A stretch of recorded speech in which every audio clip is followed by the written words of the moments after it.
আসসালামু আলাইকুম। সকল প্রশংসা আমার মহিমান্বিত রব মহান আল্লাহ পাকের প্রতি, যিনি আমাকে সৃষ্টি করেছেন। আমরা যারা মুসলমানের ঘরে জন্ম নিয়েছি, আমরা জন্মসূত্রে যারা মুসলমান, আমরা আসলে জানি না মুসলমান আসলে কাকে বলে। আল্লাহ বলেন, হে আমানু, তুমি তোমার নফসের খবর নাও। কেন খবর নিতে বলা হয়েছে? এই কারণে খবর নিতে বলা হয়েছে যে আল্লাহ সূরা নাসের একটি আয়াতে বলেছেন, প্রতিটা মানুষের অন্তরে খান্নাসরূপী শয়তান কুমন্ত্রণা দেয়। এই শয়তানের কুমন্ত্রণা থেকে মুক্তি নেবার জন্য নফসকে বারবার তাগাদা দেওয়া হয়েছে, আমানুকে বারবার তাগিদ দেওয়া হয়েছে। এখন এসব বিষয় জানার আগে, সবার আগে আমাদের জানতে হবে মুসলমান কি। আমাদের আহ, আমি আগেই বলেছি যে আমাদের সমাজে অধিকাংশ মানুষ জানে না আসলে মুসলমান কে বা মুসলমান কি। মুসলমান আসলে অনেক উঁচু মর্যাদার একটা বিষয় এবং উঁচু মর্যাদার একটা দরজা। ইব্রাহিম আলাইসাল্লামও মুসলমান ছিলেন, আর আমরা যারা সমাজে বসবাস করছি এখন তারাও মুসলমান। এই মুসলমানে মুসলমানের পার্থক্যটা কি, আর এই পার্থক্য করার কারণটাই বা কি? আমি কে, এটা আমরা জানি না। আমাদের প্রকাশ্য শত্রু কে, সেটাও আমরা জানি না। আমাদের মহাব্বত কার সাথে বা আমাদের প্রেম কার সাথে, আমাদের ইমানকে, সেটাও আমরা জানি না। আমাদের রবকে, এই বিষয়ে যদি প্রশ্ন করা হয় তাহলে সেই বিষয়ে তো আমরা আসলে জানি না। যে আমাদের রবকে, সেটা আমরা অ্যাকচুয়ালি জানি না। এখন এই বিষয়গুলি যদি আমরা জানতে চাই তাহলে অবশ্যই আমাদের সূরা ফাতিহায় বর্ণিত সিরাতাল মুস্তাকিমের পথ অনুসরণ করতে হবে। অর্থাৎ আমাদের আল্লাহর ওলির কাছে যেতে হবে।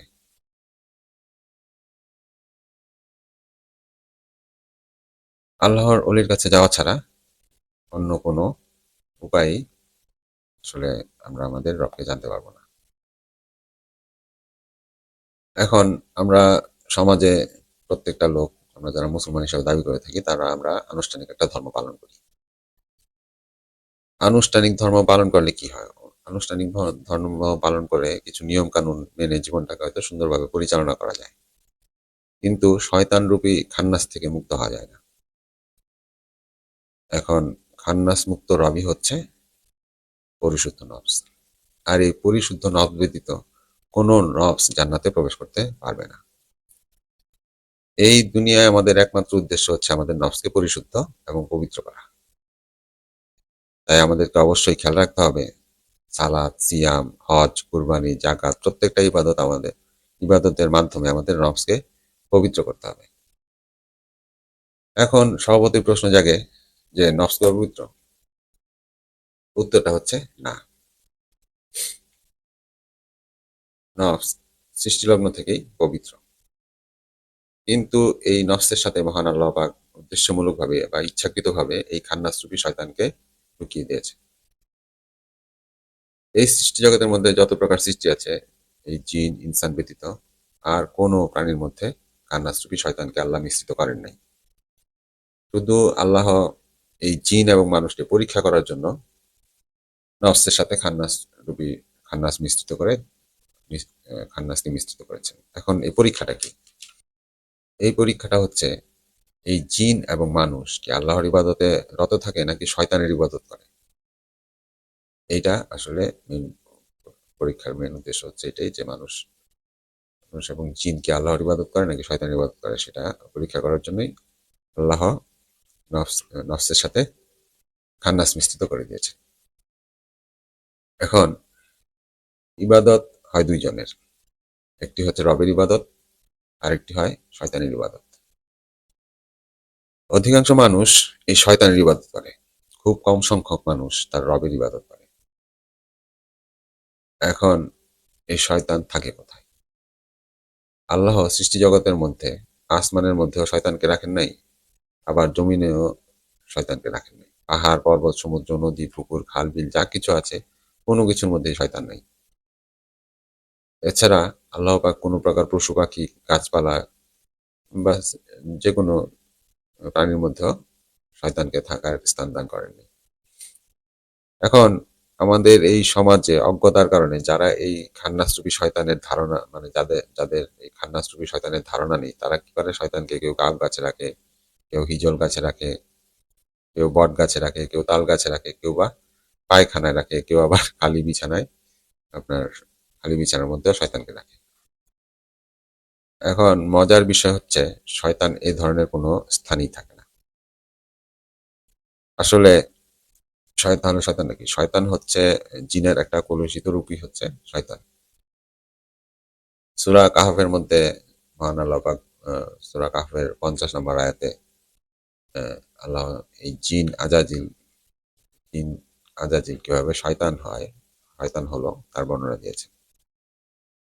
এই আজাজিল যখন নিজের আমিত্বকে প্রকাশ করলো, সে তখন কলুষিত হয়ে গেল এবং সে তখন শয়তানে পরিণত হলো। এই শয়তান মূলত কলুষিত জিনের ইচ্ছা শক্তি। সৃষ্টি জগতের দুইটা স্থান, একটা হচ্ছে মানুষের অন্তর আর একটা হচ্ছে জিনের অন্তর। এই দুইটা জায়গা হচ্ছে শয়তানের থাকার স্থান। আল্লাহ বলেন, আমি জিন এবং মানুষকে সৃষ্টি করেছি আমার দাসত্ব বা ইবাদত করার জন্য।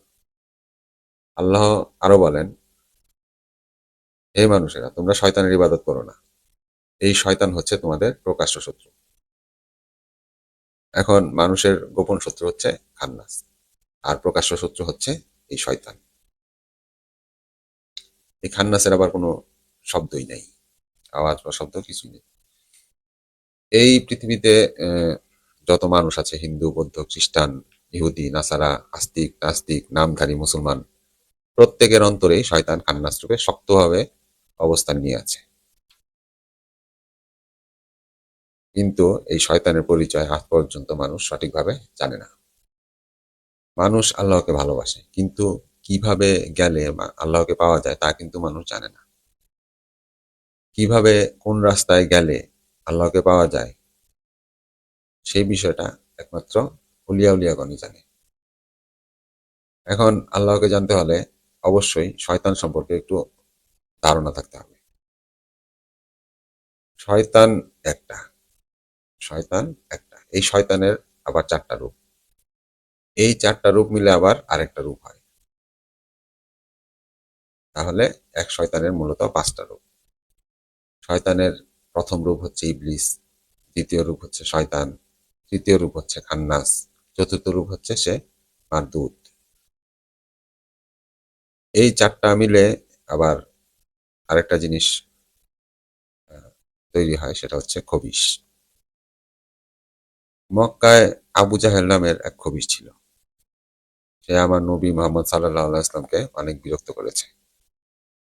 এই খবিশ যেই জায়গায় থাকে সেই জায়গায় অলিয়ে কামেল যারা থাকে তারাও অনেক পেরেশানির শিকার হয়। এই খবিশ থাকলে মহাবিপদ। আমাদের চারপাশে অলিতে গলিতে এখন শুধু খবিশ আর খবিশ। এখন এগুলোর দলিল কোথায়? শয়তানের এই 5 রূপের দলিল আল্লাহর কোরআনে আছে। যদি সূরা বাকারার দিকে তাকাই, সেখানে আল্লাহ বলেছেন, হে ফেরেশতারা, তোমরা আদমকে সিজদা করো। সবাই সিজদা দিল, অহংকারী ইবলিস সিজদা দিল না। এখানে দেখা যাচ্ছে ফেরেশতারা আদমকে সিজদা দিচ্ছে। ফেরেশতারা আল্লাহর নূরের তৈরি। ফেরেশতারা তৌহিদ রাজ্যে বাস করে। ফেরেশতা কখনো শিরক করে না।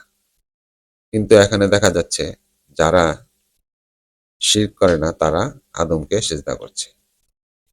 এর মানে হচ্ছে আদমকে সিজদা দেওয়া শিরক না।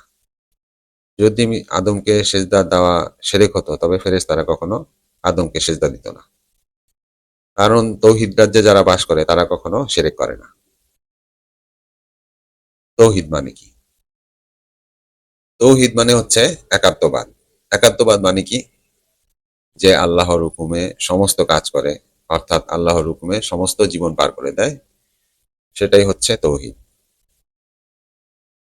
এই সৃষ্টি জগতে সমস্ত গাছপালা, পশু পাখি, জীবজন্তু সমস্ত কিছুই আল্লাহর ইবাদত করে, তাদের জীবন পার করে, অর্থাৎ তারা সবাই তৌহিদ রাজ্যের বাসিন্দা। এজন্য তাদের নিজস্ব কোনো চাহিদা বা আকাঙ্ক্ষা বলতে কিছু থাকে না। তাদের সমস্ত জীবন আল্লাহর ইচ্ছায় অতিবাহিত করে, তাদের কোনো অভিযোগ থাকে না। অভিযোগ হচ্ছে শয়তানওয়ালা মানুষের। কারণ শয়তান যেখানে স্বার্থ সেখানে, শয়তান যেখানে ক্ষমতার পূজা সেখানে। শয়তান যেখানে, বস্তুবাদী ধর্ম সেখানে। এখন শয়তানের দ্বিতীয় রূপ, এই খান্নাসের দ্বিতীয় রূপটা হচ্ছে সে শয়তান। আমরা বিভিন্ন সময় বলি যে আউযুবিল্লাহি মিনাশ শাইতানির রাজিম। হে আমার আল্লাহ, আমি এই পাথরে আঘাত খাওয়া শয়তান থেকে তোমার আশ্রয় চাই। হে আল্লাহ, হে আমার আল্লাহ, আমি এই পাথরের আঘাত খাওয়া শয়তান থেকে তোমার কাছে আশ্রয় চাই। এই শয়তান সবসময় পাথরের আঘাত খায়। সেই পাথর কিন্তু এই পৃথিবীর পাথর না। এই পাথর বস্তু জগতের পাথর না। এই পাথর হচ্ছে মারফতের পাথর, গুপ্ত পাথর, রহস্যময় পাথর। সেই পাথরের আঘাত শয়তান সবসময় খায়। তার থেকে আমরা সবসময় আল্লাহর পানা চাই। ৩ নম্বর রূপ হচ্ছে খান্নাস, যার বর্ণনা সূরা নাসের মধ্যে রয়েছে।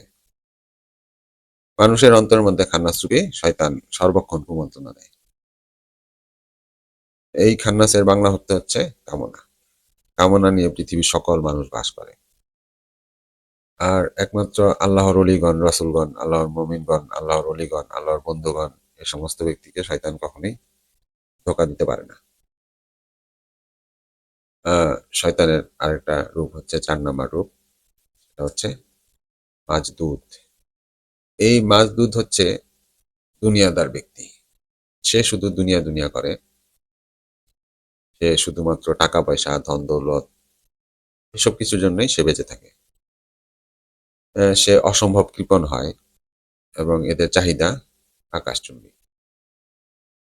এরা হাজার হাজার লক্ষ লক্ষ কোটি কোটি শত হাজার কোটি টাকা দিলেও তাদের এই চাহিদা পূরণ হবার নয়। আল্লাহ এদের সম্পর্কে বলেন, ওর মুখে মাটি দাও। মুখে মাটি না দেওয়া পর্যন্ত সে থামবে না। এখন এই ইবলিস, শয়তান, খান্নাস, মারদুদ, এই 4টা মিলে যেটা হয় সেটা হচ্ছে খবিস।